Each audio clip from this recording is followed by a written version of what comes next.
Usisahau kubonyeza alama ya subscribe Kalamu TV Online. Mtazamaji wa YouTube channel yetu ya Kalamu TV Online, tunaripoti taarifa hii kutokea Serengeti National Park.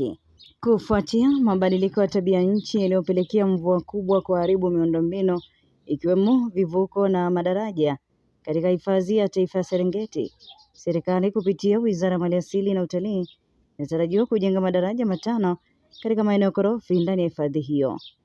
Naibu Kamishna wa Hifadhi na Maendeleo ya Hifadhi TANAPA, Masana Mwishawa, amefafanua taarifa hii.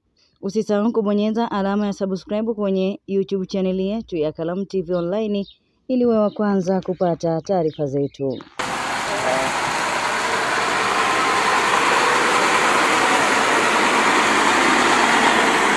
Kanina hiyo huko hapo mbele.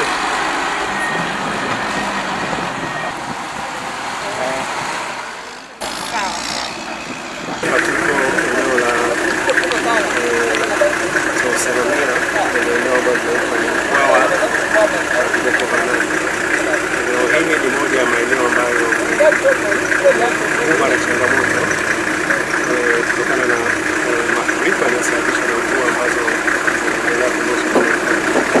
Tunapata mvua nyingi kama maeneo mengine ya nchi, lakini hali hii kwa mwaka huu imeathirika zaidi. Ni miaka mingi tunapata mvua, eneo hili kwa kitumika pili kwa mwaka huu tunapata mvua nyingi ambayo imesababisha mto huu wa Seronera ukafurika maji. Matokeo yake sasa umeharibu drift kivuko ambacho kilikuwa kimekatika kwa maeneo takriban 4, na hivyo imekuwa ni ngumu kwa magari kuweza kupita. Kwenye madaraja makubwa ambayo tunahitaji ni madaraja 5, na madaraja ambayo ni makalvati yenye matundu makubwa tunahitaji kwenye barabara hii kwenda Nabi ni maeneo takribani maeneo 5 vile vile. Kwa hali hiyo sio fedha kidogo inayohitajika, ni fedha nyingi. Lakini tukiendelea na barabara zingine, ukizingatia kwamba hifadhi hii ina mtandao mkubwa sana wa barabara na zote zinatumika na barabara zote zinaenda kwenye vivutio.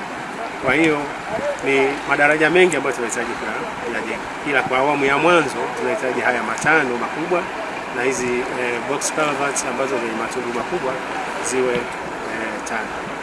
Na baada ya hapo tutakuwa tumetatua tatizo kwenye hifadhi.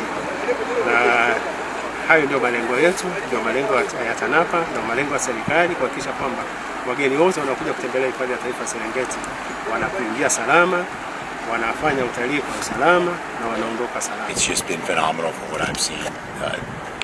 The migration I saw earlier, I can't even count the number of zebra and wildebeest I saw. It had to be 10,000 of each one.